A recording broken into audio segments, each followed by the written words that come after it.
Moydell always had a love for people and plants. Growing up, I got into this by inheriting a lawn mowing business from my brother when I was 13, and I got really into being with people and being outdoors.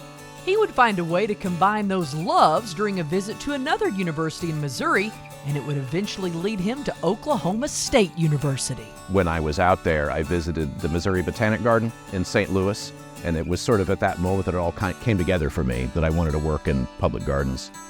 Ed reconnected with Dr. Doug Needham, an OSU professor that he'd met while living in Tulsa.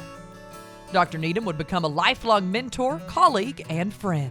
He came to OSU as a transfer student, and I could just tell he was sharp, he was genuine, he had leadership skills beyond his age. Ed became one of the first students in a new public horticulture degree program.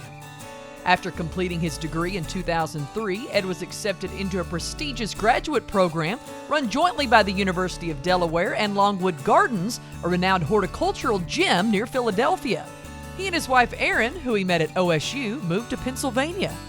He actually was up there the year prior to me going up there, so he was in the class ahead of me. We were both in the Longwood graduate program through the University of Delaware. It is a 2-year master's program that's a full fellowship program, so they only take 5 grad students each year. My thesis project was to create a Center for Excellence in Public Horticulture.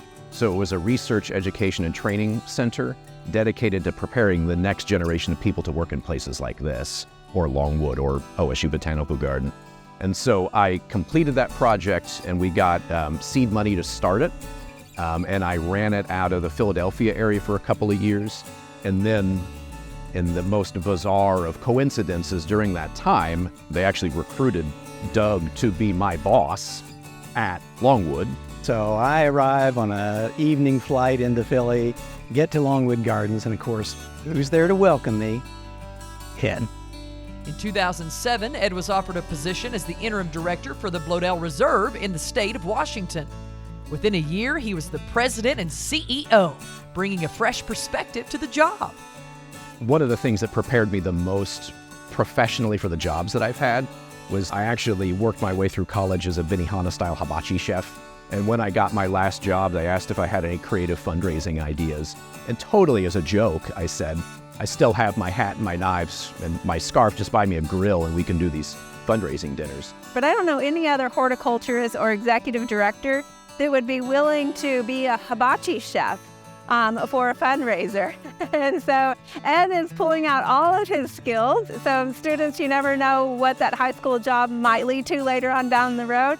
In 2023, Ed and his wife moved once again across the country, where Ed became the president and CEO of Holden Forests and Gardens. Holden Forests and Gardens is the combination of 2 of Northeast Ohio's leading environmental nonprofits, the Holden Arboretum and the Cleveland Botanical Garden. Between the 2 areas, we have the full gamut of urban and rural, very intimate to very expansive.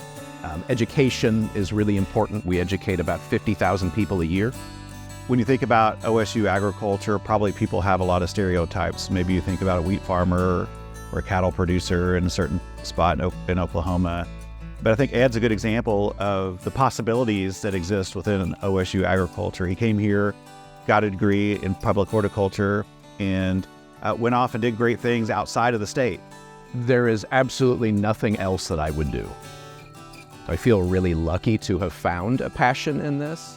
I think to have a job and your passion feels like a real, I don't know, to a certain extent it kind of feels like a luxury.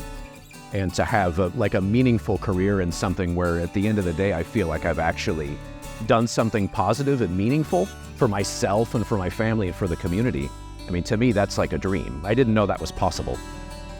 Celebrating Ed Moydell, 2024 Ferguson College of Agriculture Distinguished Alumnus.